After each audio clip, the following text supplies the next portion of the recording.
Die Wende in Deutschland 1989, war das also in Ihren Augen gesellschaftspolitisch teilweise, etwa in Eigentumsfragen, auch eine Konterrevolution? Also ich ahne, was Sie vielleicht mit der Frage wollen oder mit der Frage verbinden. Konterrevolution kann es nicht gewesen sein, weil die DDR ist nicht durch eine Revolution entstanden. Die DDR ist eingesetzt. Das ist immer noch Besatzerkind. Ist sie durch eine Revolution untergegangen? Oder durch eine Konterrevolution teilweise? Ja, möchte es eigentlich lieber anders sagen. Die Benennungen von solchen Bewegungen. Ich war vor einiger Zeit in Prag in diesem berühmten Garten der Deutschen Botschaft, habe mir das alles gezeigt, von welchem Balkon wer was gesagt hat. Und da ist ja noch so ein Trabant, sitzt ja noch auf so einer Säule im Garten.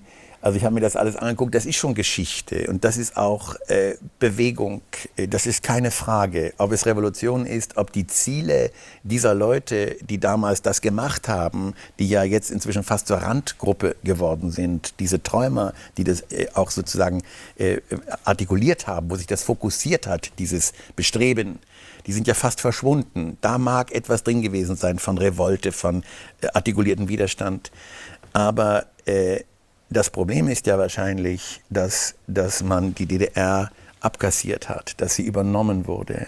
Ich meine, ich weiß, dass darüber tausendmal diskutiert wurde, aber das ist, wenn Sie so wollen, das Kontraproduktive dieser einmaligen geschichtlichen Chance, die bestanden hat. Wenn man diese beiden Systeme in eine kreative Auseinandersetzung geführt hätte, die Werte der DDR, ich sage Ihnen einen, vielleicht überraschend, dass ich das jetzt ausgerechnet sage, aber dass zum Beispiel die DDR-Frauen ohne patriarchalische Struktur erzogen wurden, hat ein vollständig anderes Frauenbild erzeugt. Ich sage das, weil ich mit einer ganzen Reihe von Schauspielerinnen und Bühnenbildern und Autoren, von der Reimann bis zur Christa Wolf und so weiter, da ist ein ganz anderer Frauentyp entstanden, auch ein ganz anderes Gefühl für emanzipatorisches Zusammenleben.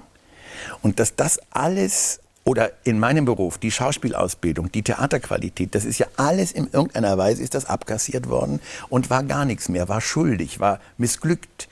Wenn das ein kreativer Dialog geworden wäre zwischen diesen beiden in sich sehr fehlerhaften Gesellschaftsordnungen, statt dass es jetzt nur einen Sieg des Kapitalismus, das ist ein Pyrrhussieg. Es fault gewaltig unterm Teppich. Und die Prognose ist eher schlecht.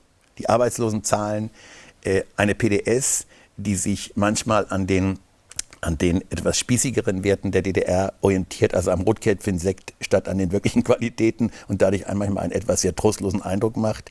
Aber das mal gegeben und auf der anderen Seite eine plötzlich und jählings, aber für mich überhaupt nicht überraschende Rechtsradikalpartei, deren Ende noch gar nicht abzusehen ist. Da sind Rechnungen auf dem Tisch.